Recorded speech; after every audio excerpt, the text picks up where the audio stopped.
Wishwa, it's an online platform for social champions, for change makers, everyday change makers that we see around us, who have put decades of work, of their lifetime, their earnings, into making a difference, to serve others, and to make our world into a better place.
We received a kind donation of 14 laptops for educating 500 Basti Yuva with computer training.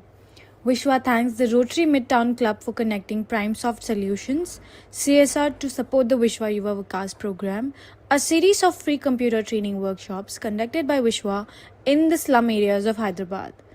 On Sunday, March 17, PrimeSoft Solutions stepped forward and donated 15 laptops for the Wishwa Yuva Vikas initiative.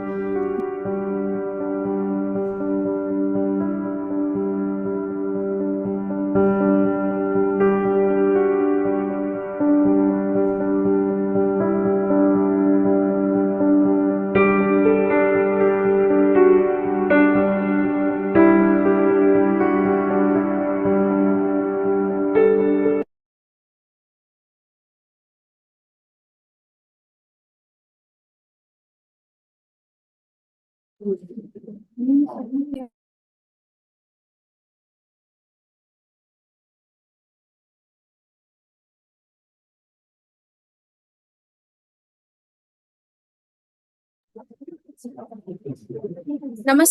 good morning, and welcome to WishwaTalks. My name is Radhika. It's a great pleasure to have you all here. For those of you who attended a WishwaTalk before, a warm welcome back. And for those of you who are joining us for the first time, here's a little bit about Vishwa. Vishwa Talks is a program to create awareness and inspire people to participate in social change. We invite experts to share their insights on various topics, including art and culture, healthcare, ecology and environment, education, and many more. Here, we discuss and explore diverse opinions, different perspectives, issues, problems, and the solutions. Each webinar is an interactive session with a deeper understanding of the topic at hand. If you miss any part of the session and if you would like to go through our previous sessions, please visit our YouTube channel, Vishwa Talks, for a full library of past Vishwa Talks. So today we are honored to introduce our keynote speaker, Mr. Dr. Manoj Kuriakose. He is a distinguished figure in homeopathic medicine. Since completing his bachelor in homeopathic medicine and surgery, Dr. Manoj has over 3 decades of practice in both treatment and research. He founded Dr. Manoj's Homeopathy Private Limited in Panjagutta, Hyderabad, and has worked to merge traditional homeopathy with his cutting edge research. Dr. Manoj's contributions extend into various areas, including critical COVID 19 research in collaboration with AIIM's Bhopal, and he has researched on music therapy with prominent classical musicians of India.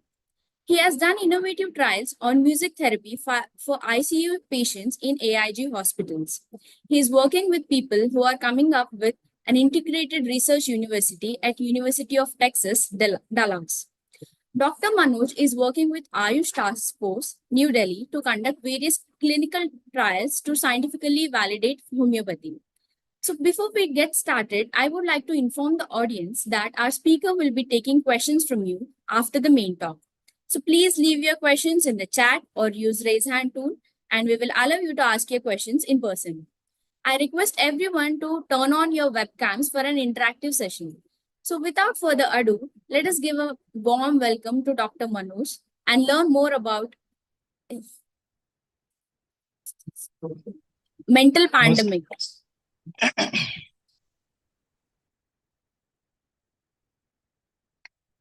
Namaskaram. Namaskaram, sir. Good morning.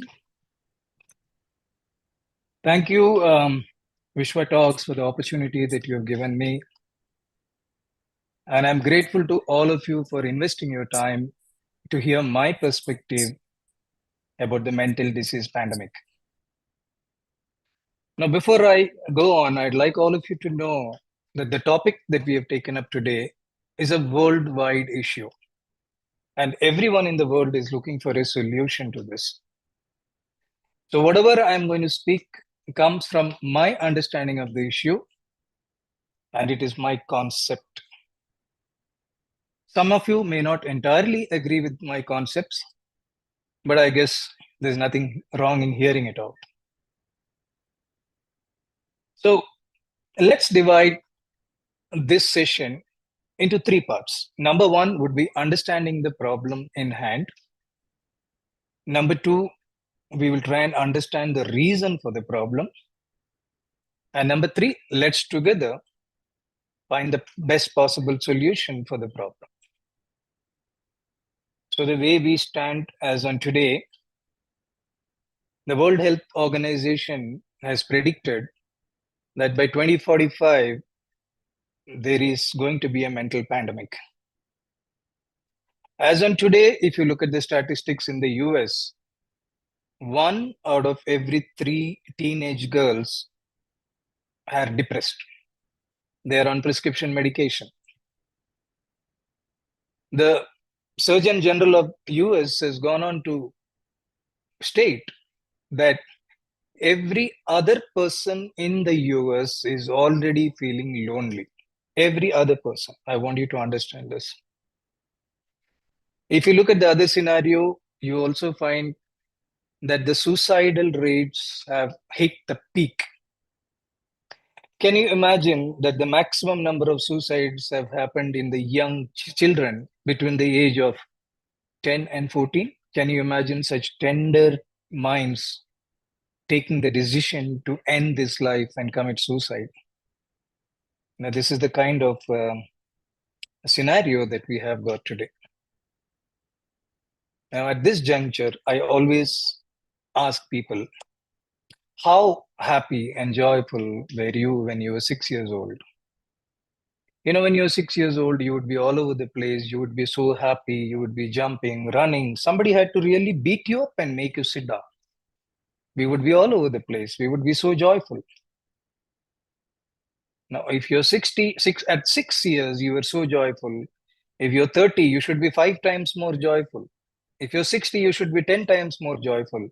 My question to you is, are you at least as joyful as when you were 6 years old? No, we are not. So are we headed in the right direction or are we headed in the wrong direction? This is something all of us need to think about. We are headed definitely in the right direction in terms of comfort, conveniences, science, technology. But in terms of happiness, we are definitely not headed in the right direction. So now coming back to the mental disorders are essentially to do with emotions that happen within our body, like fear, anxiety, stress, tension, feeling low, feeling lonely, wanting to harm yourself, wanting to harm others.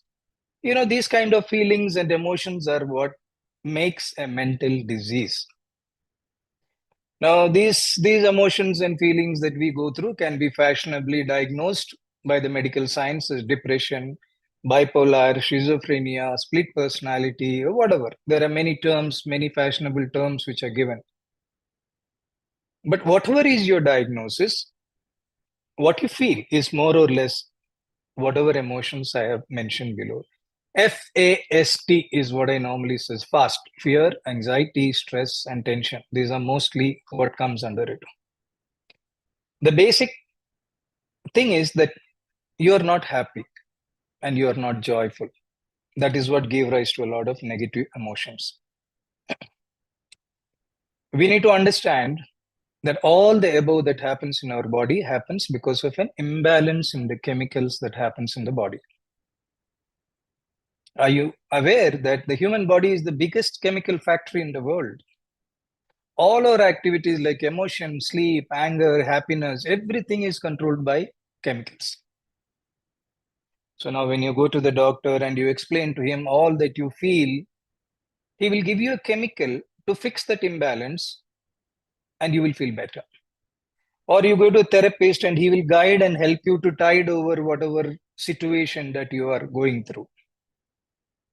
But what we need to understand here is that whatever you're feeling and whatever is being fixed by the doctor or the therapist is only the effect.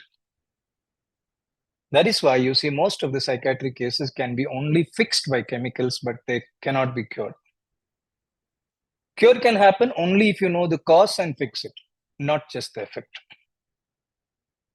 Now, medical science definitely understands that mental illness happens because of an imbalance in the chemicals, and they're able to fix it with chemicals. But why this imbalance of chemicals happens in the body, the medical science does not know. So when they don't know the cause, they cannot cure you also. So there is a need for us to look beyond medicine for why these imbalances are happening. So today, let's explore beyond medicine why these imbalances happen in our body. Where all these negative emotions are coming from. Let us look at where all this anxiety, stress, tension, apprehension, all these are coming from. Now, most of them, they come from what is called as fear. Fear, fear. Now, your child falls sick and you're worried because you have a fear that something might happen to him. Your spouse may be late from work. You're anxious because you have a fear that he might have met with an accident. You've given a test and you're waiting for the results and your intention. This could be because of your fear of a failure or because of a fear of a negative report that might come. You avoid giving tax and you get stressed because you have the fear of being caught. So fear is the basis of most of our mental agony. Now let me give you an example. One day in the morning you wake up, you go to office, you have a nagging headache. You reach the office, you continue to work half a day, your headache is still there. You finish lunch, post lunch, the headache is still there. So you go to the doctor in the office and you tell him to, he checks your BP and he says, your BP is very high. It's 180 by 120. Now, suddenly, your snagging headache, which is there, it becomes a very pounding kind of a headache. You suddenly start to sweat. You suddenly start to feel breathless. You suddenly start to feel a little bit of pain in the chest. You feel the palpitations happening. And then the doctor tells you, why don't you go and see your family physician? So you leave home, you reach the family physician with all these symptoms. And the moment you reach the family physician checks your blood pressure and says, your BP is very high. What are your symptoms? You tell him, I'm having palpitations, I'm having a pain in the chest, I'm having breathlessness, I'm sweating. Now, my question to you is, are these your symptoms of BP? All that you had since the morning is a nagging headache. All the other symptoms that has come to you, it has come after you realize that your BP is extremely high. So they are not the symptoms of BP that you're experiencing. They are the symptoms of fear that you're experiencing. So this is the difference between fear and what actually is. So the fear can bring about a lot of changes in you. Ultimately, the doctor treats you for all these symptoms. He gives you something for the BP. He does not give you anything for your mental symptoms. So he is treating only the effect. He's not treating the cause, that is the fear. So this is how you differentiate between fear and what is real. Now that we know that fear is the basis of all these emotions, let us now try to explore what is this fear. Now, my question to all of you is, were you born with fear? No. A little child is capable of playing with a very poisonous snake. It can play with it. It can just take it, pull it, do it. It doesn't care. It can do any dangerous activities because it does not know fear. We are all born without fear. Fear is inculcated into us as we grow up. We are taught what is fear. Now, here is where I normally talk about something that is very dear to me. Most of the religions and cultures, they talk about the fact that there is a God in a child, which means you go, however stressed you are, you go play with a child, and then you naturally begin to feel happy. You smile at the child. You forget your stress. You forget your worries. This is because the child is non-judgmental. When we say that there is God in a child, what it means that the child is non-judgmental. The child does not know what is good, what is bad, what is right, what is wrong. The child will look at a thief and a priest with the same intensity of love. The child does not differentiate. That is when you come into the picture and you start teaching the child what is right, what is wrong, who is good, who is bad. And slowly the God in the child goes into the background. The artificial intelligence of the child takes over. That means whatever the child is collecting or gathering through its 5 senses, it gathers, it takes over and runs our life. So the God is there in the child, God is there in each one of us, but it goes into the background. It does not function. We function through the artificial intelligence of our mind. Now, when I spoke in my teaser about what can we do for the younger generation to prevent coming into a mental pandemic, the biggest mistake that we are doing today with our children is teaching them what is right, what is wrong, what is good, what is bad. I know it is very difficult for us to not to teach our children, because it's very natural for all adults to teach something, teach something. We are all the time trying to teach something. Whoever it is, whether even if it is not your kid, you're trying to teach something to the kid. If you can't help teaching, it's okay. But at least teach them what has worked for you. Don't teach them what you have just gathered. What has worked for you, you teach them. Now, I often see mothers teaching their young daughters how to be with their mother-in-laws. They're all the time telling them, be like this with your mother-in-law, do this with your mother-in-law, be like this. My question to you is, has it worked for you? Are you in a good space with your mother-in-law? If you are in a good space, it's fair enough. But are you in a good space? Now, how can what is right for you and your mother-in-law be right for your daughter and her mother-in-law? So let's try not to teach our kids anything. Let them form their own opinions. Let them know what is right, what is wrong. What is right and wrong for your generation may not be right and wrong for their generation.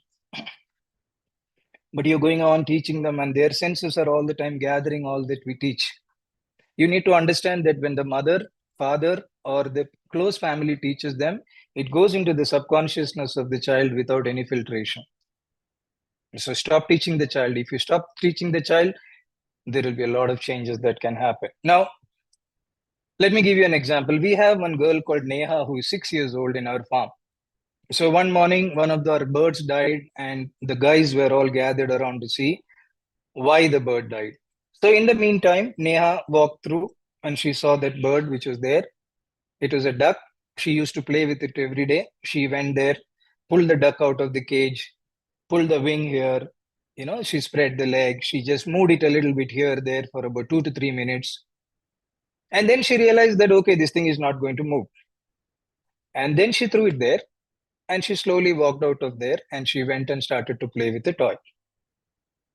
Now, in this 3-4 minutes of her interaction with the dead bird, Neha formed her own opinion about what death is.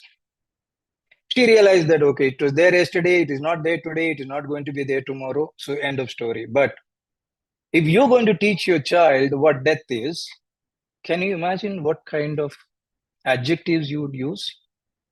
Death is so dangerous. Death is so sad. Death is a tragedy. Death is so difficult.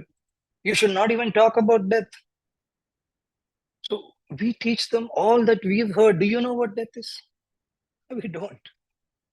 We've only heard and heard from many people what death is, and all that we have gathered, we are passing on to our children. Is it of any use? Neha has gathered, she has formed her own opinion about death. Let children form their own opinion. That's the best gift that you can give it to them. Do not teach them. Now, fear, coming back to fear,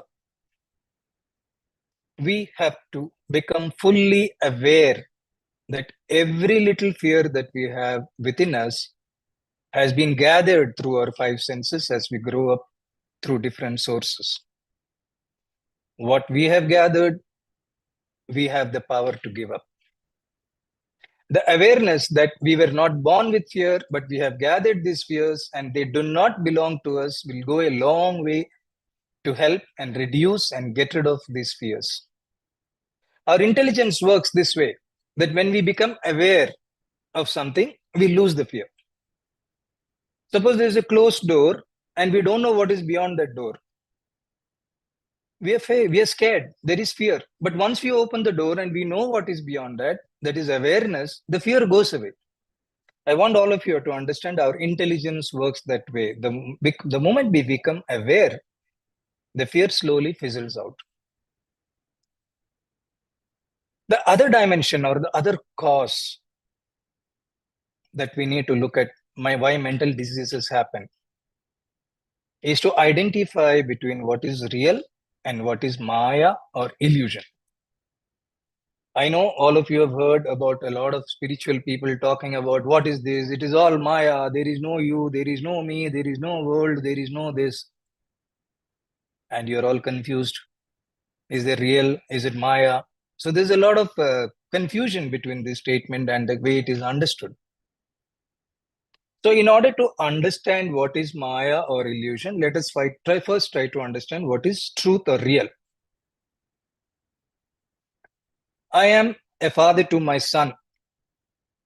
It is real. He is my son. I am his father. This is real. This cannot change. Truth or real cannot change. It is stagnant. It will be same.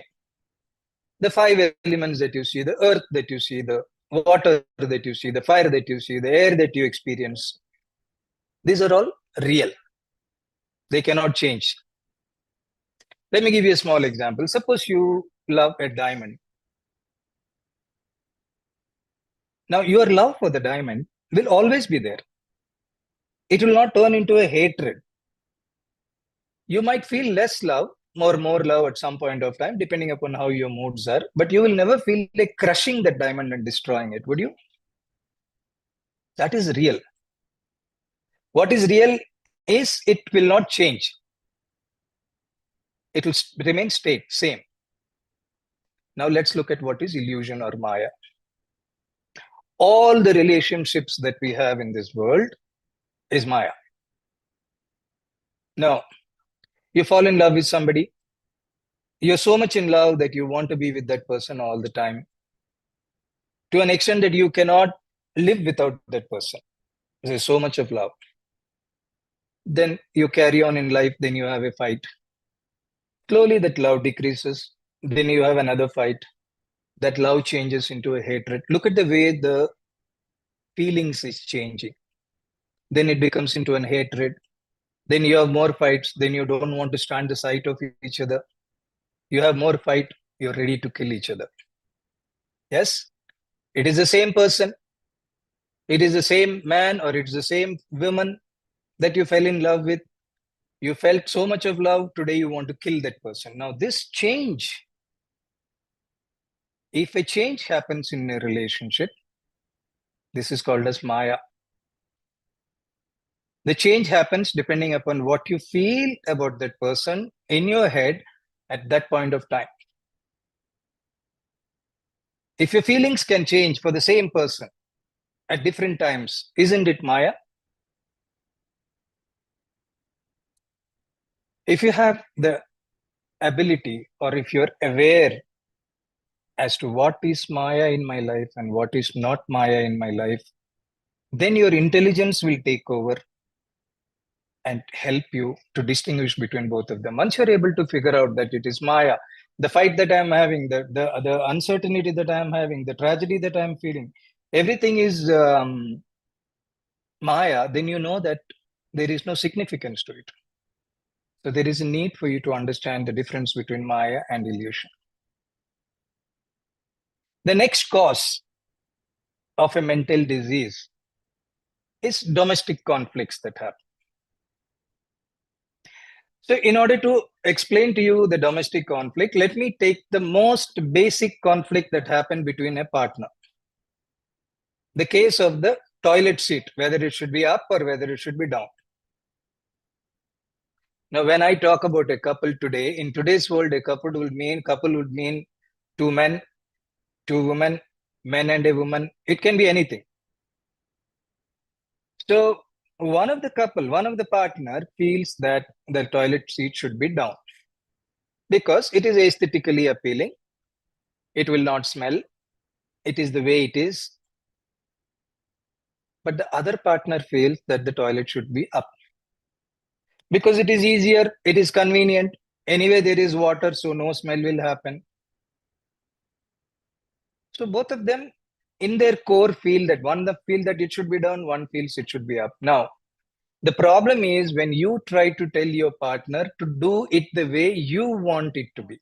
What you feel is right, you're telling your partner to follow.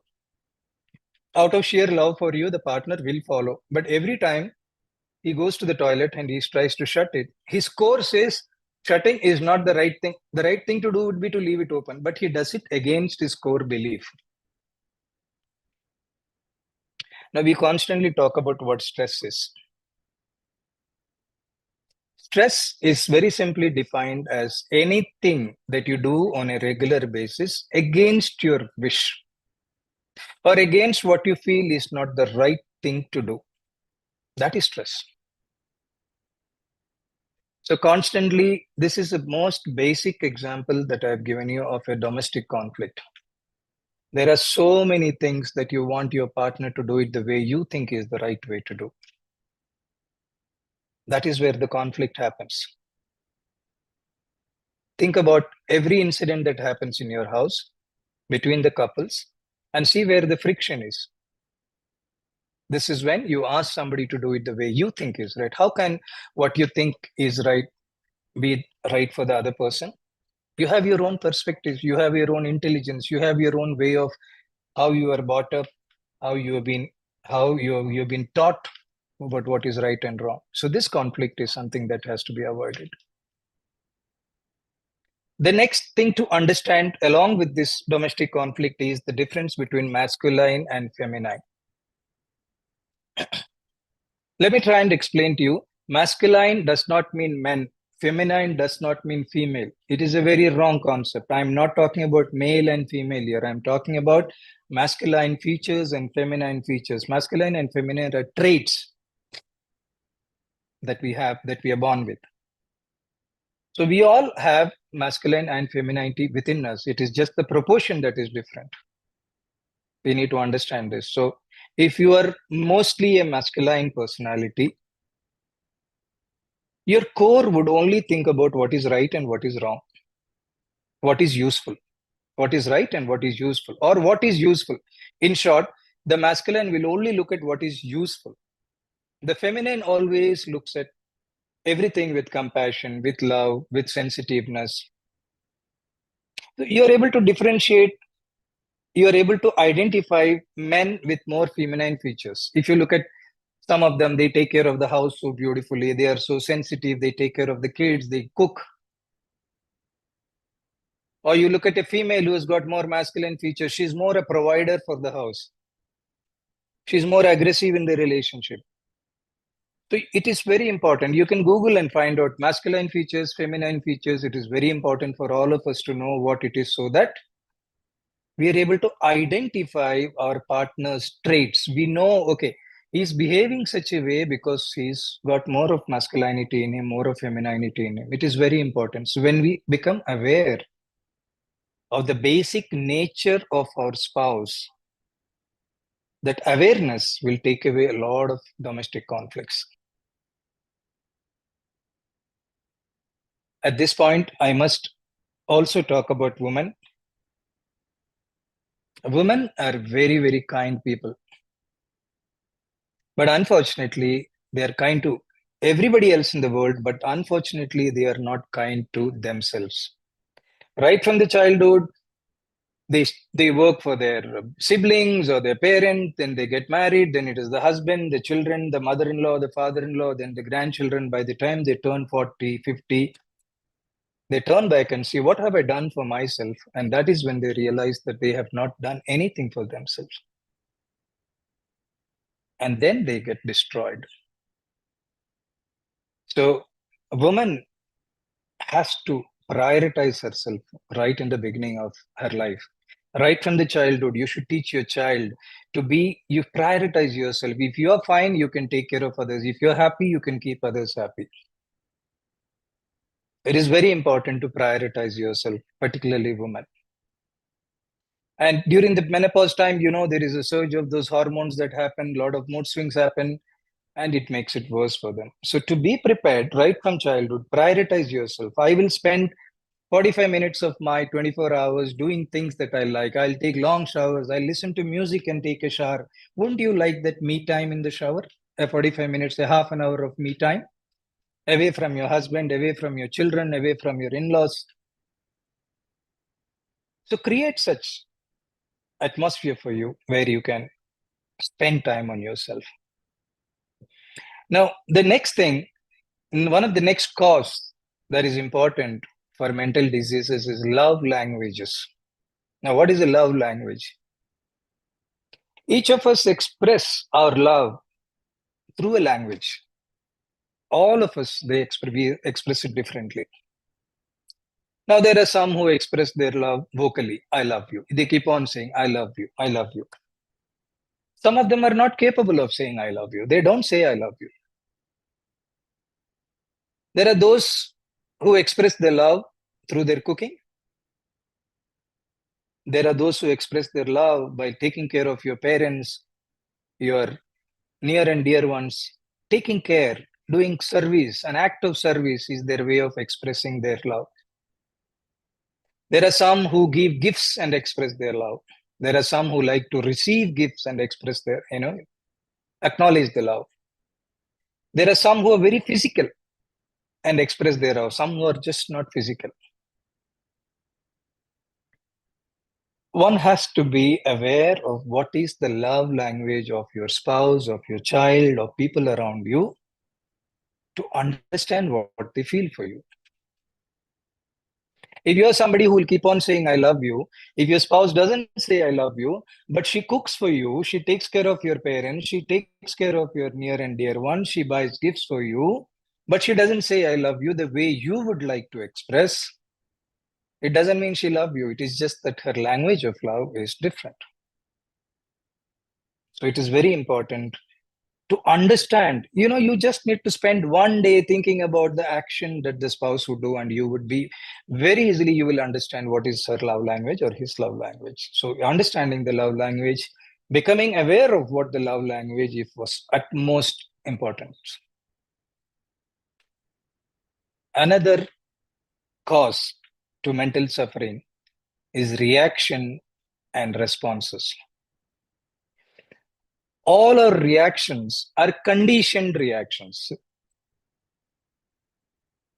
The all our life depends on how we react to situations that we face, how we react. So our reactions are all conditioned reactions. Suppose you realize that somebody very close to you has lied to you. Your immediate reaction is to get upset, get angry, confront them, have a fight with them. Why did you do this? That's a reaction. This will create a lot of tension, of course, between the two of you. But the reason you reacted this way is because you have always grown up being taught that lying is not a good thing, and you have to react a certain way if you find somebody lying. It is a condition. You've also seen elders in your house or other people in the house react similarly to somebody who is lying. So this is conditioned so within you that the moment you know that somebody is lying, you react. But instead, if you would respond, you have many choices of response. Suppose you caught somebody lying.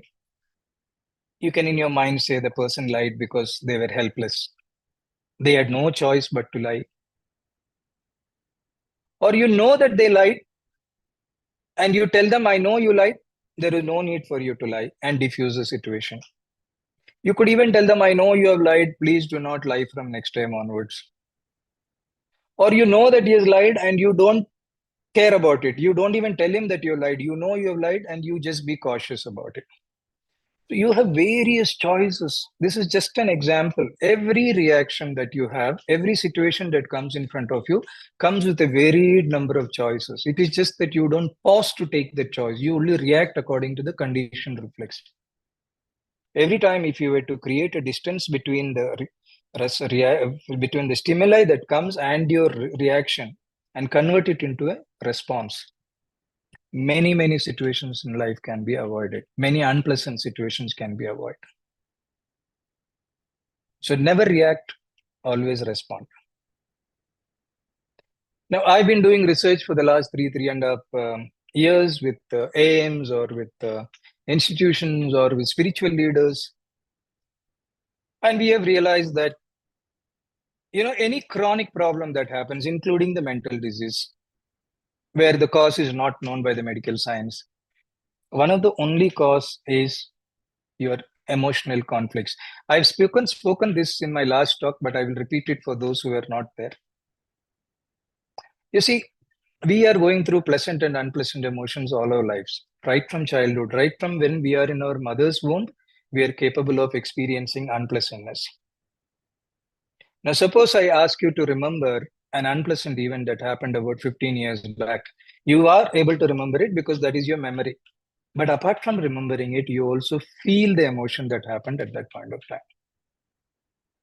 It could have been a very silly incident, but that emotion, you can still feel it after 15 years. Doesn't that mean that that emotion is trapped within you? There are many such emotions which are trapped within us right from childhood. They stay with us as our memory, unpleasant memories. These memories are what works against us. Medical science says that autoimmune disorder means your cells are working against you, but they do not know how your cells are working against you. But don't you think that all these unpleasant memories that you're carrying with you are going to some way damage you? Now you will tell me now, no, but those memories are important. How can we leave memories without memory? Memory is only important for survival. That means, there is a wild animal somewhere there. You remember that place, you don't go there. There is a stench that comes from a particular place, you don't go there. You can see some unpleasantness somewhere, you don't go there. Those survival instincts, you need memory. But those days are gone. Now we are in an age of comfort and conveniences where we don't have to worry about our survival. We don't have a threat. We are all scared of a thief. But how many of you have seen a thief? There's an inherent fear of robbery, fear, the chore coming. You're all the time cautious. But have you ever seen a thief in your life? Have you ever been robbed in your life? No. But we are all the time going around with that fear in our mind that, there might be a thief.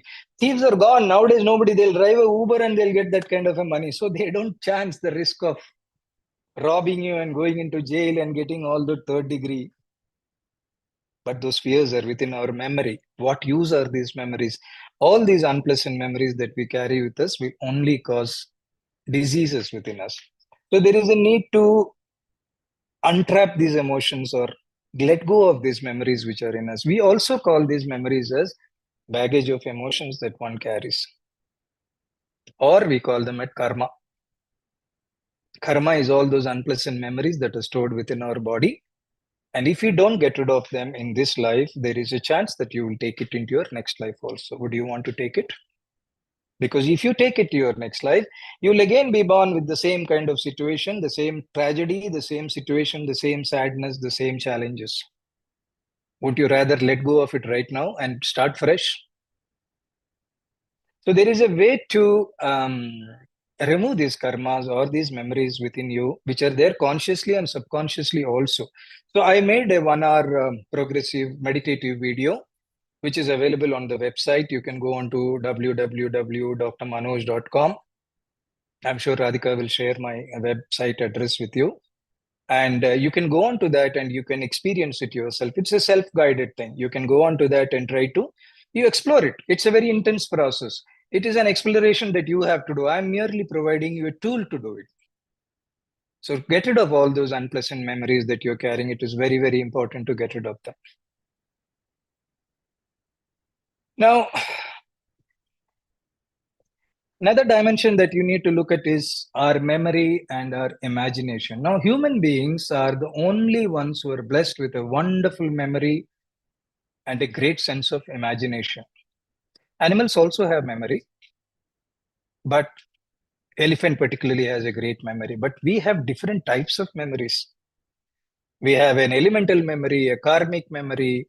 So there are multiple such kind of memories, which genetic memory. So there are many memories which we are blessed with a huge memory and a wonderful sense of imagination. We are supposed to use it for our growth, for our evolution. But unfortunately,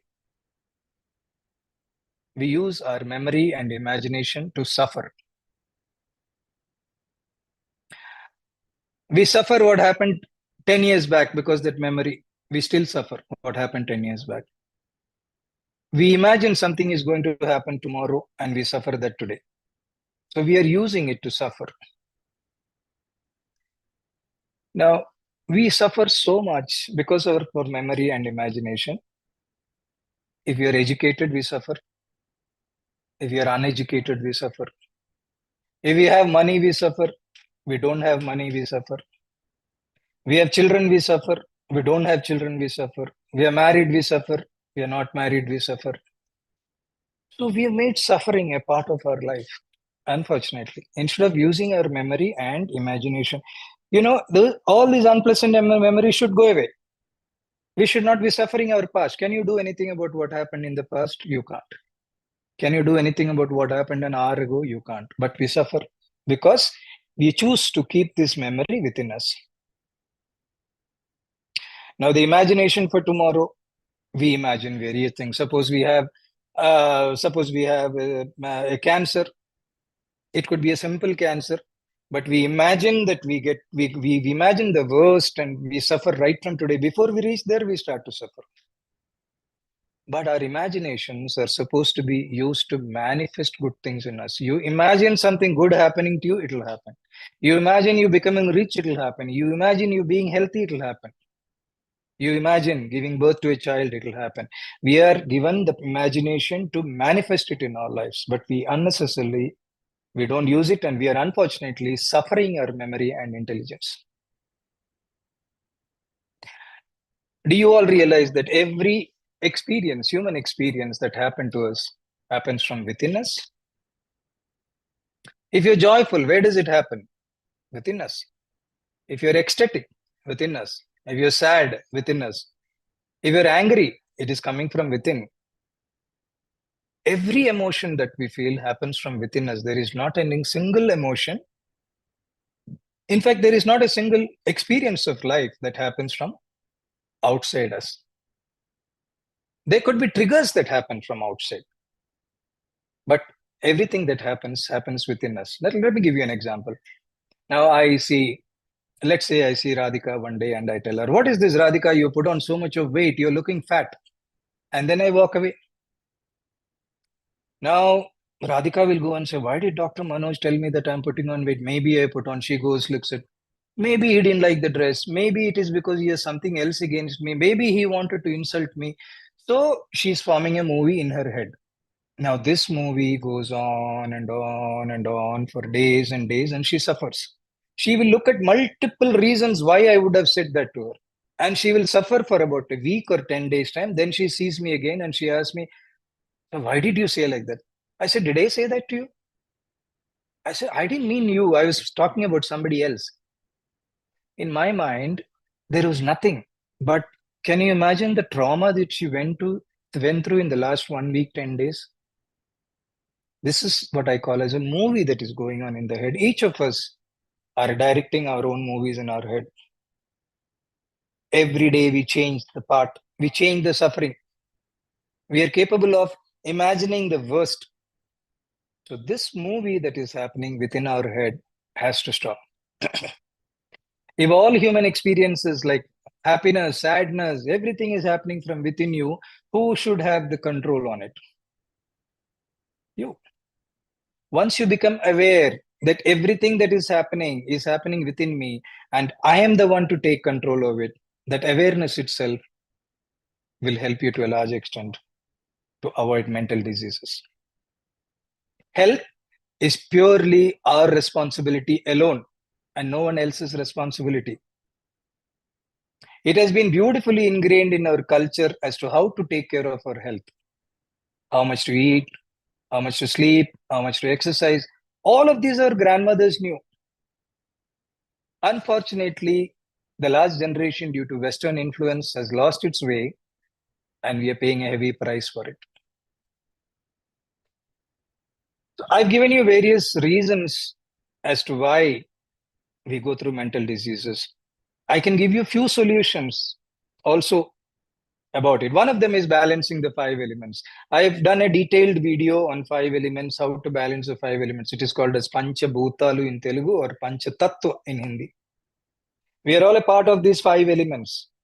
In search of comfort and conveniences, we have gone indoors, we have taken our kids indoors. Those who are 50 plus, they know that you spend all your life outdoors, walking barefoot, being in the sun, swimming in rivers or wells. But we have denied that to our kids. So there is no connect. It's like an electric car. If you don't plug it, it will not work.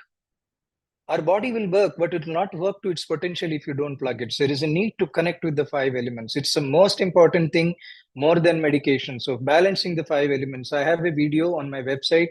You can go onto the website, see the balancing the 5 elements video, and follow it and teach your children. The greatest gift that you can give your children today is to teach them how to balance the 5 elements. No amount of money is worth that kind of a knowledge that you can give them. Teach them how to balance the 5 elements of nature. The second thing, of course, is spiritual practices like meditation. See, we are all the time doing outward work. Whether you're a teacher, whether you're a plumber, whether you're an engineer, whether you're a doctor, it is all an outward work we are doing. Every outward work comes with a result. It is result oriented. Either you have to see a result or you have somebody appreciating you. Otherwise, you feel disappointed. So outward work will never give you the satisfaction. It has to be inward work. You have to work inwards. So meditation, doing different sadhanas, these are aimed at expanding your insights. So the inward journey is the most important thing to look for inner peace or to avoid mental conflicts.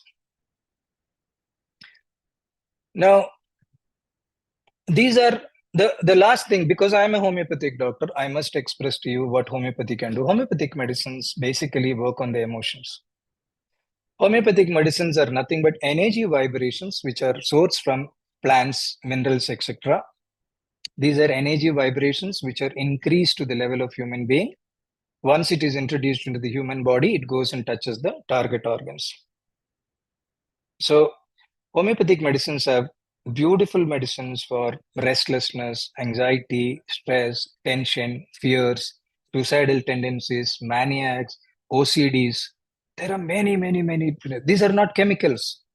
You go ahead with the chemicals to treat the effect. But if you're looking for a permanent solution, along with the chemicals that you're taking, start homeopathic medicine so you can work on the effect and the cause.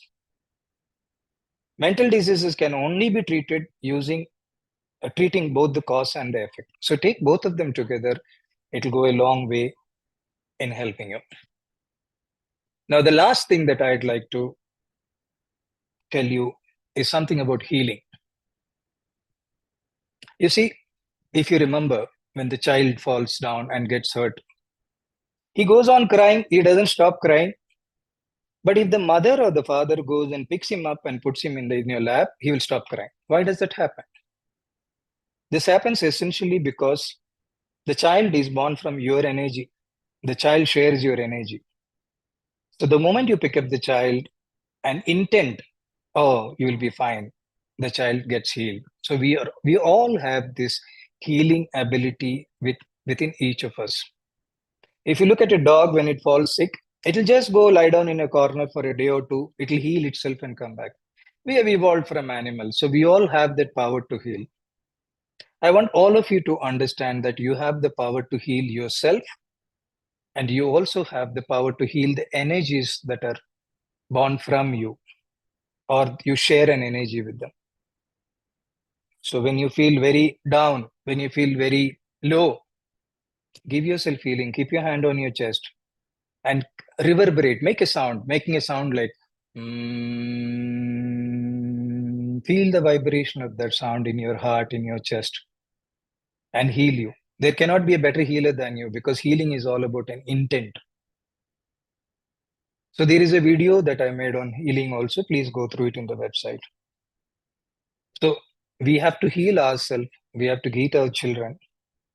So I must tell you this, in one of those healing sessions, I asked, a 30-year-old girl came to me. She has, of course, had some emotional issues. She came with her mother. So I asked the girl to place her hand on the top of her head. And I told the mother to keep the mother's hand on top of the girl's hand. And I said both of them to chant. Both of them burst out crying. There was so much of tears. But the tears didn't come because of the healing. The tears came because it's been a long time since they hugged each other or physically touched each other. We are living in a society, we are living in a time where that physical touch has become very less. That affection, that emotion, there's so much contradiction, there's so much conflicts. We need to change all these things.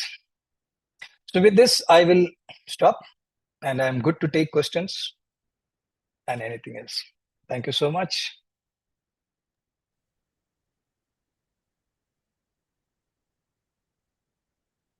Thank you, sir, for this incredible session and beautifully sharing all the causes of various mental health issues.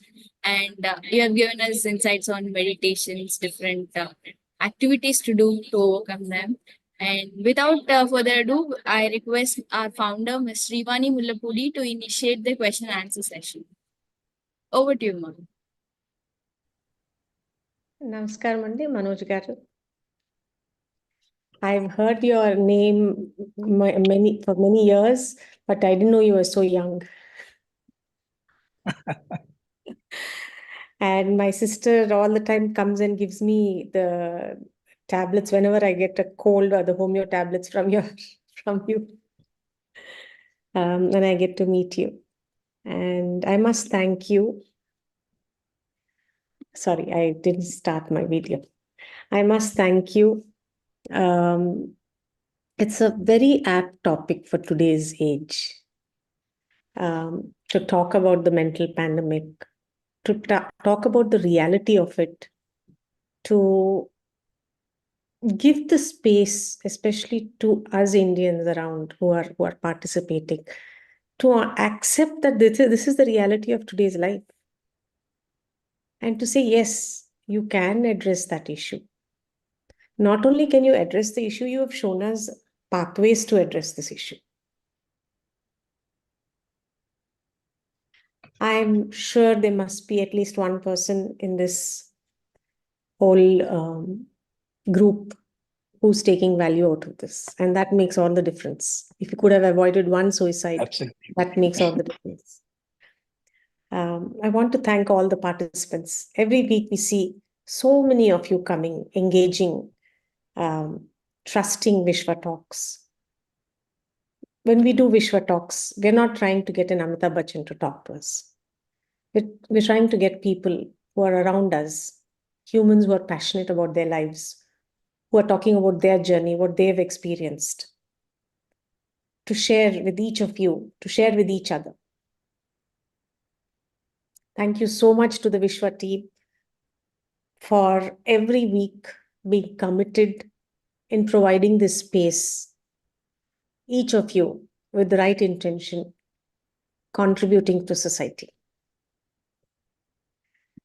With this, I will start taking the question answer session for around 5 minutes. Then I'll go on to saying the upcoming talks.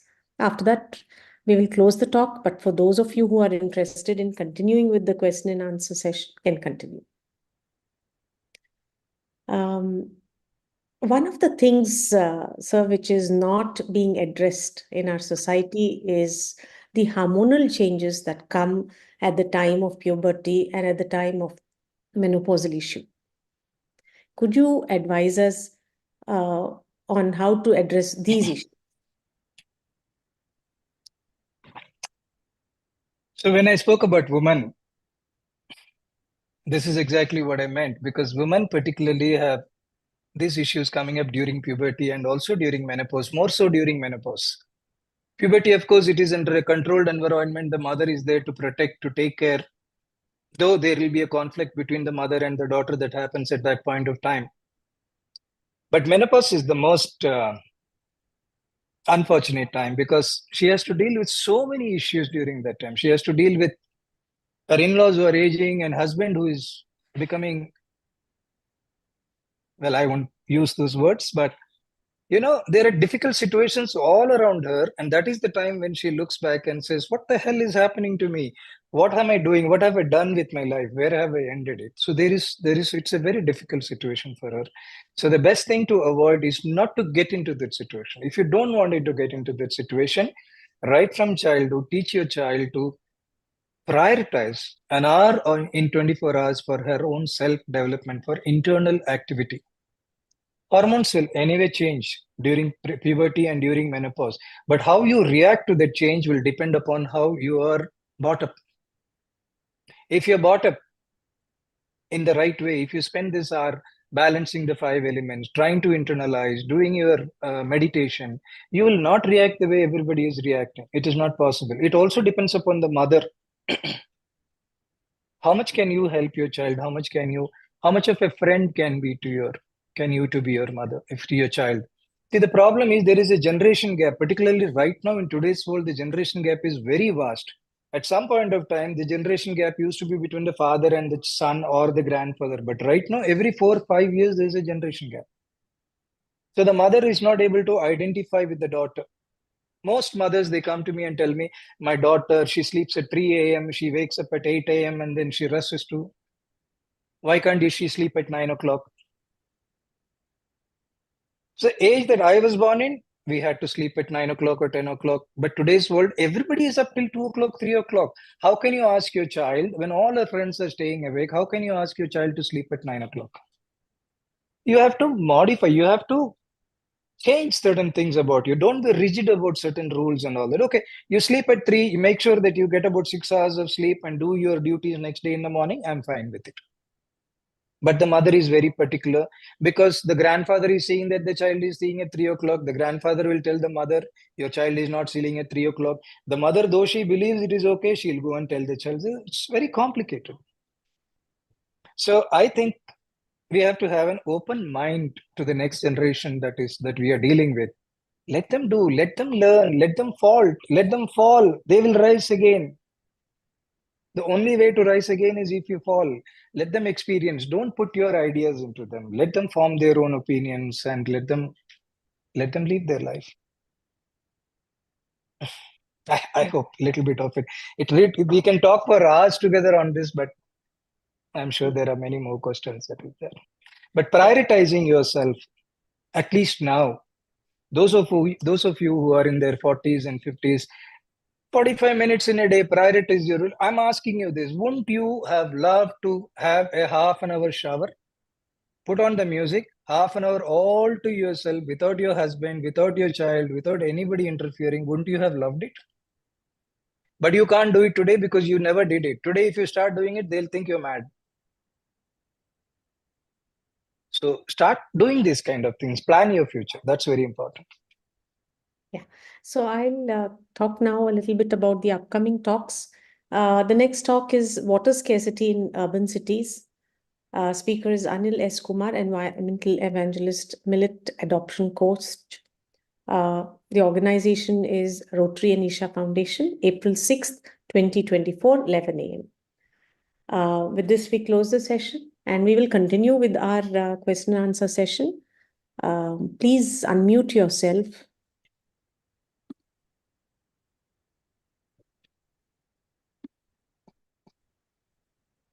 Padma Cherry, please unmute yourself. Come on to the video if possible.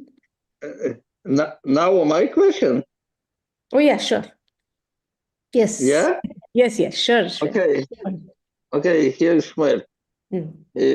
Okay, I want to ask you, firstly, a very interesting and very interesting presentation. I very like it to hear your presentation. And now my question.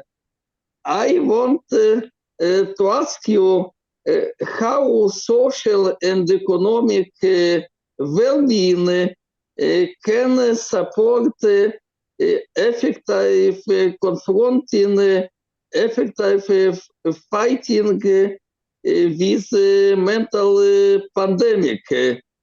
In other words, if you see any connection between social and economic well-being and mental health? Okay, what I understood that you're asking is there a connection between socio-economic and mental health? Yeah, of course. And how this can support confronting mental problems, mental pandemic? You see, the economic conditions, people who are in a low economic conditions, those who are not able to make their ends meet, they will only look for survival. They will not look for an inward journey. It is not fair for us to go and even tell them to look at an inward journey because they have to make their ends meet. So for them, survival is the only thing. Now, this so-called avoiding the mental pandemics. And actually, frankly speaking, those people don't have the time to go into mental pandemics. They are so engorged, they are so much into their survival that they really don't have the time to get into the movie that is being made in our minds. We have a lot of time because we are comfortable as far as our survival is concerned. So, whatever we are talking today is for those people whose comfort and conveniences are taken care of. I would definitely not go into a low economic person and preach them about how to avoid a mental pandemic. I hope it answers or what I've understood. I'm sorry, sir. I'm not able to get my. Shmuel, you're able to, does that resolve your issue? Do you want any further questions on it? Yeah, of course. Thank you very much for answering. Yeah, Shmuel, originally in India, we had a society which supported each other. We had joint family systems. Today, there's a lot of change between people going from rural places to urban places. So the support structure, the society structure has been changed. But as Dr. Manoj says, there's nothing wrong in what is happening. Let's flow with life. Today, we see a lot of Indians moving into apartments where the adults have company, the children have company, and they are becoming a support structure. So in the olden days, we had the joint family structure, which was supportive of the families about the mental health issues. Today, we have the apartment structure coming out to help us. And even in the unprivileged also, slowly this is coming up where I'm seeing 2-3 families, sisters living close by, brothers living close by and supporting each other. The same culture is coming out in a different way. Yeah. So next, Mr. Padmachari, please. Yeah, I'm sorry. I'm not able to. I'm putting the video. It's not coming. And no, we can see you. We can see you. No issues. yeah, absolutely. First thing, Dr. Manoj had said that we had what we manifest and think. If something good only happens, then what happens to what we went through in our lives? And we thought good will happen. It ended up disastrous, and we became fed up when the pattern was repeating. What is the cause? Is it because despite the fact that we thought good will happen, bad happened? Why does that happen? Clearly, you have not manifested strong enough. That is the reason it happens. Let me give you a small example here. Yeah. I have a family of 4 who comes to me for treatment. 3 of them are my patients. The man was not my patient, but every time he would come, he would say, "Doc, please check my BP." I would check his BP and say it's normal. Next time again, he would say, "Check my BP." And so, why are you checking your BP? No, please check my BP. Finally, at the end of 4 months, I told him, "Congratulations, your BP is high." Now, our body is made of trillions of cells, and each of the cell has an intelligence within it. Our body is capable of listening to a command that is given by the mind. It listens to everything. It obeys the command. It doesn't have the ability to question the command. Now, it has never happened that you want to go punch somebody and the body suddenly stops to think whether to punch or not. No, it just obeys the command. Now, suppose you have a disease, you have a psoriasis, which can sometimes get into a psoriatic arthritis. But you have a very little of a psoriasis, but you go on dwelling on the psoriasis. You think about the worst that can happen to you. You think about you becoming a cripple. You think about you being in a wheelchair, and you will definitely end up there. Now, this manifestation is not happening consciously. It is happening unconscious, subconsciously. So if something is going wrong in our lives also, it is because we are manifesting it. We do not know the fears, our fears and anxieties manifest. The strength of that manifestation is so much more than our manifestation to do something good. That's the only way it can happen. But otherwise, how good to thoughts. Get past it? How to get past the pattern? It is only meditation, sir. You have to stop your thought process. See, meditation, according to me, is nothing but being in a space where you're thoughtless. However you achieve it, whether it is through concentrating on the breath or whatever you do, whether it is yantra, tantra, mantra, whatever you do, You come to a stage where you're thoughtless. Once you're in touch with the truth, when you're thoughtless, you're touch in truth. Once you're in touch with truth, you can manifest anything. Negativity cannot come into you. Meditation is the only way. Can I say something?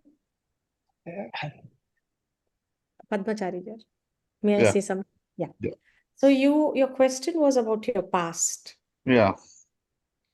And Dr. Manoj said, your past, whether it is karmic, whether it is genetic, whether it is your imagination, exists.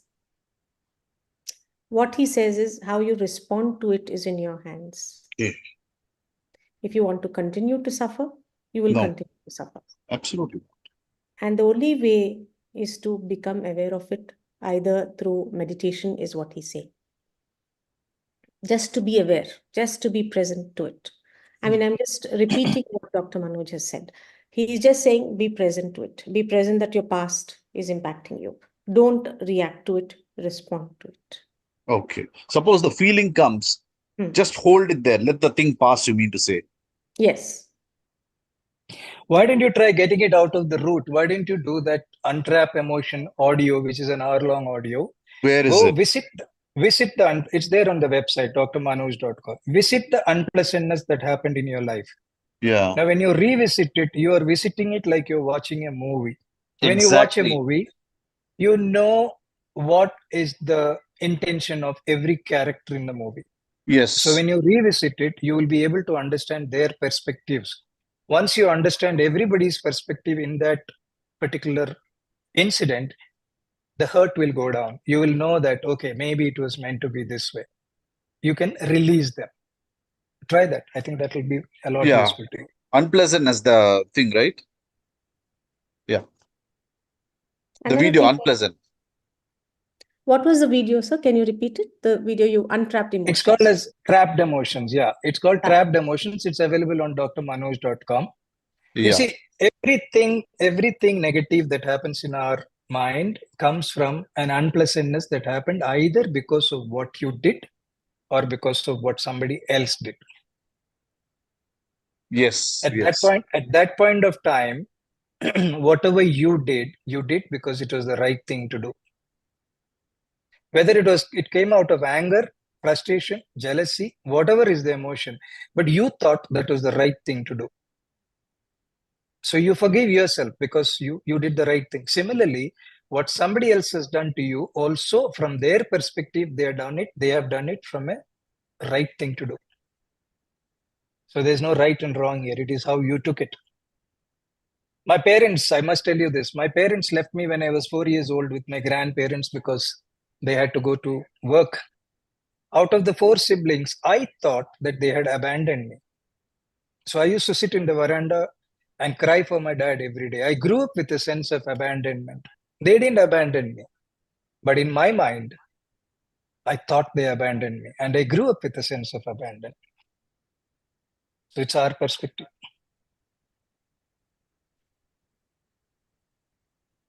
Does that address your issue? Yeah, to a certain extent, but not at total depth. I get a crux of the issue. You get a pathway. Yeah. Okay. Is Somewhat. there any question you have, or can we move on to? No, you can move on. Thank you. Thank you. Shaibal Chatterjee, please unmute yourself. Good morning, ma'am. Yeah. Can you hear me? Yes, yes. Yep. Good morning, sir, as well. It has been a very lively session, and I could understand that everything is inside us. That is the anger, fear, and that it's not an outward anything. The society doesn't disturb you unless and until you get disturbed. Is it right? So you were talking about the meditation as well. It's audible, ma'am? Yeah. Please go ahead. So meditation. So how to continue with this meditation? Can I have this regularly, or that? So the process You of see, indulging myself into meditation and manifestation. That is what I am into. You're talking about meditation. THA, Meditation. So it's Yeah. very difficult to sit for 15 minutes and having uh, having not taking your past or not thinking about your family, not thinking about the job profile and all those, clearing your Correct. mind. That is it's very difficult for me at present scenario What for is your question, 15 sir? minutes. Not clear. So meditation, you were saying that for the last solution, you were going for that meditation is a better solution for getting rid of fear, phobia, and all those mental drawbacks of oneself. So, how to get into meditation? That is So I'll tell my you, I question. understood your question. How? Let me explain this to you. I told two things that is there. One is outward activity, one is inward activity. Outward activity is that we are doing on an everyday basis, be it our job, be it our relationships, be it our survival. These are all outdoor activities, outbound activities, for which there Yes, is thank you, always sir. a result. For which there is always a result. An inward activity is something that is not result oriented. It is only aimed at it is only at evolving yourself. Now, when you mean meditation, there are different techniques of meditations. One of the most common one is watching your breath.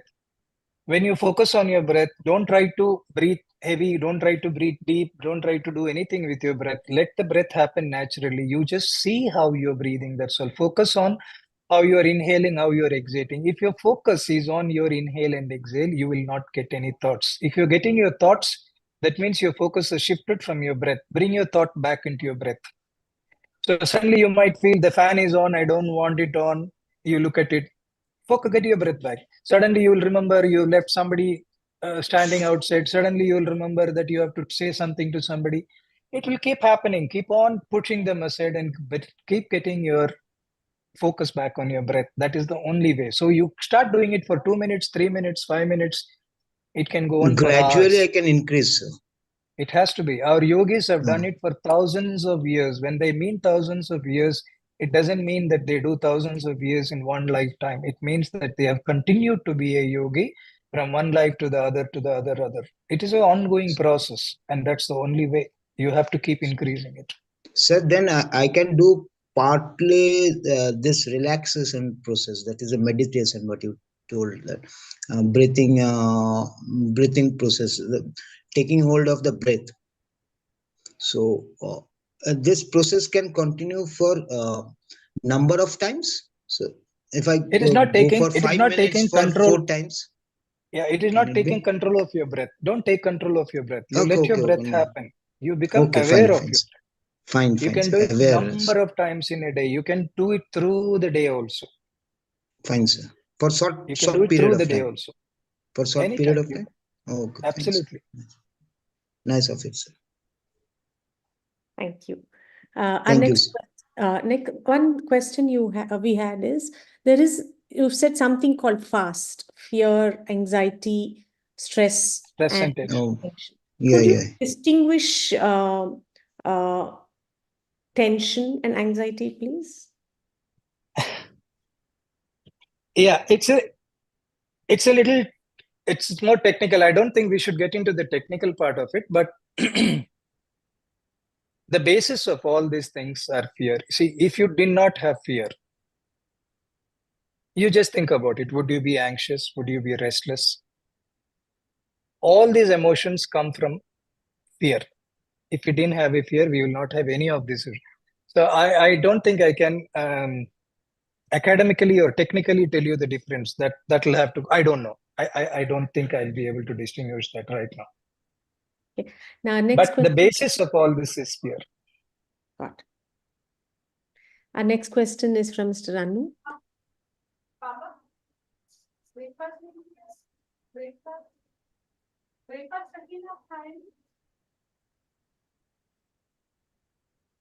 Hello. Yes, we can hear you. Good morning. Good morning. Good morning. I must thank you for the session, and it was quite relevant and useful. I had been into meditation for many, many years. sometimes I get some results, but there are some patterns of uh, uh, say fears or whatever memories are there, which uh, are not going, they're not leaving my system. So uh, I'm just struggling to be free of whatever stored memories or trapped memories are there. So how can I be successful? How to totally come out and make those memories leave the system? So I'm struggling. So I've seen your video. I try all those videos, trapped emotions and all that. But if you can say something about it. Sure, sure. I'm glad that you're somebody who meditates also. Sir, you see, the karma is basically all those unpleasant memories. It is basically that. Now, our tradition, our Indian culture and tradition have always believed that there are Mahapurushs, there are many people who take birth, and these people have the power to dissolve your karma. Now, there are various ways of dissolving our karma. They say that yantra, mantra, tantra. These are three things through which you can achieve that. You can achieve that even by through your bhakti to a very holy person. It has happened in many places where people don't seek, people who are so devotional, they are so devoted that their sheer devotion will dissolve their karma. I mean, I've heard of people who are still alive in India who are supposedly reincarnations of certain gods who, by their sheer looks, can dissolve your karma. So you should keep trying various ways. Trapped emotion is only one tool that I have provided which can burn your karma. There are many, many such kind of tools which are available. You should keep trying. We don't know which will work for you. So keep trying different karmas. But what has worked for most people in India or in people I've known is bhakti. Bhakti marg is what has worked for a lot of people. Total surrender to that divine force whom you believe in can get rid of your karma. Yeah, I've been trying that. Let me hope that I'll be able to. Sir, it is not necessary karma will go away in this life. It can take many lives for you to get rid of your karma. Karma is not something that can just go away. It might take many lives. So keep trying. That is what is our goal in life. Thank you. I would like to be in touch with you if you can share your contact details. Yes. Thank you. Yeah, I'll leave my clinic number in the chat box, sir. You can connect from there. Thank you. Welcome, sir. I had psoriasis at one point of time, and I had taken homeopathy, and it had gone.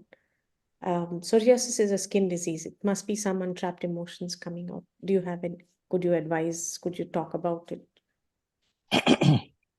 So we've done a study about psoriasis for the last 3.5 years. And what we have concluded is that the biggest emotional conflict that comes in psoriasis or causes psoriasis is called a separation anxiety. Any skin disease that comes up, which is chronic, which is not going with medication, comes from separation anxiety. The last week I had a patient who came to me with severe urticaria all over her body. She's been having it for 30 years, hives. She has taken immunosuppressants, she has taken steroids, she has taken all sorts of medications, but it is not happening. When we took her history, we realized that she developed it the day her son went to the US to study. Separation anxiety, separation from being separated from her son. That is one such anxiety. The second separation anxiety is wanting to separate from a toxic relationship. So this is one of the emotional conflict that is the root cause of psoriasis. If you are able to become aware that this is the reason for my psoriasis can dissolve. Homeopathy can help you become aware. Homeopathy helps in the process of this awareness. That is why mental symptoms are taken and then prescribed. We've been able to help a lot of people with psoriasis. There's a whole video on psoriasis, which is a hour-long video, we can always share that. I've in detail touched psoriasis, different aspects of it. Let me also tell you, since we are talking about the psoriasis, there are a few percentage of people who go into what is called a psoriatic arthritis, which means the psoriasis from the skin, it goes and affects their joints, their spine, and everything. The medical science does not know why it goes. It just says that psoriasis shifts from the skin to the joints. It doesn't know how to. Now imagine, out of 100 people, there are a few people who don't like their psoriatic patches, so they keep it covered from others. They're ashamed. There are a few people who keep it covered from themselves because they get disgusted when they look at themselves. Now, you do know that skin is a part of you. Skin can react. It can actually communicate with the brain. When it is cold, it will tell you. When it is hot, it will tell you. When it is painful, it will tell you. Now, such a skin, if every time you look at it, you're looking at it with disgust, what will the skin do? It will try to go inside and hide. So you are with your disgust driving your psoriasis from your skin into your bones, which is causing psoriatic arthritis. You know, where medical science cannot give an explanation, this is the kind of explanation one needs to look up and understand. So you stop that disgust about psoriasis. Slowly you start coming into terms with your skin and start loving your skin. It will slowly turn around. I hope it helps. Thank you. Another question is, the mood swings that come at the time of menopause or before the periods start. What is your advice on that? It is purely a hormonal thing. There is nothing much you can do about it except the partners understanding the problem. You know, if the partner and the family understands that during this particular time, the lady is going through what she's going through and she has no control over it, it can be mitigated to a large extent. But unfortunately, what happens is this is exploited by the lady. She continues to have mood swings, even though when she's not in her periods, and she will blame it on menopause, and she expects the whole family to understand. That is where it goes wrong. So as long as it is confined to that particular part or the period of menses where it is happening, a cooperation and understanding from that's the only way out. There are homeopathic medicines which can to a large extent reduce the premenopausal issues. There are wonderful homeopathic medicines. We've been able to do that for a lot of people. We have young girls coming. They're so cranky before their periods. They're unbearable before their periods. So there are wonderful medicines and they are not chemicals. They do help. Hello, sir. Ah, sir. Yeah. I have a doubt.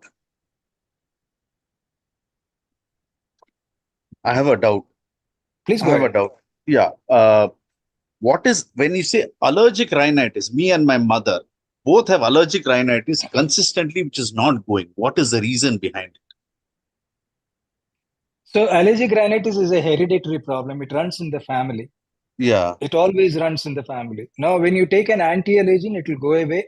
You're only treating the effect. Okay. The cause is your tendency for allergic rhinitis, which has been passed on. Okay. This tendency can be treated by improving your immune system, and this can be done with homeopathy. I don't know of any other system which can completely cure allergic rhinitis. Yes, It can be, the effect can be controlled, but it cannot be cured. But homeopathy can completely cure it. Okay, completely cure allergic rhinitis. Okay. Absolutely. Absolutely. Thank you, sir. With this, all the question answers have been addressed. Thank you so much for patiently sharing your wisdom with everybody. And thank you to all the participants for participating, engaging. And thank you to the Vishwa team for such a wonderful session. Lastly, my request to each of the participants is, if you know anybody in your circles who have something to share that is profound and that could be relevant to this time, society, and our environment, please do share with us, speakers. And also, I would like to acknowledge Ms. Seema and the Rotary Club. They have donated 14 laptops to continue with what Vishwa is doing, is working with the underprivileged kids. There are a lot of kids, passing out of their 10th, their degree, their intermediate, but they don't know how to send a mail. They don't know how to write a letter. They don't know how to use an Excel sheet or a doc. And this is a hindrance to them getting a job. And we are working with children to bridge that gap. And very kind of them to donate. And my request to each of you, take 20 seconds. If there's anybody out there who's interested in donating a old laptop, either functional or not functional, please do let us know about it.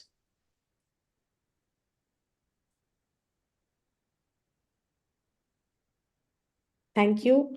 With this, we close the session.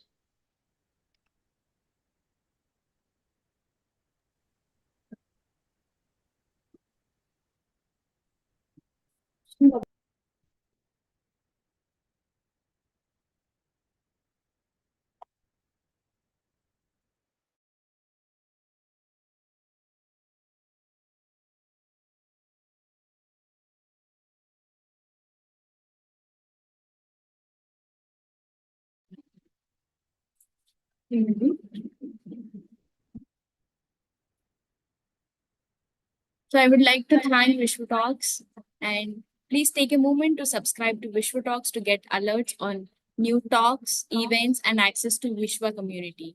Please follow us on Instagram, Facebook, YouTube, and LinkedIn. See you all in next WishwaTalk.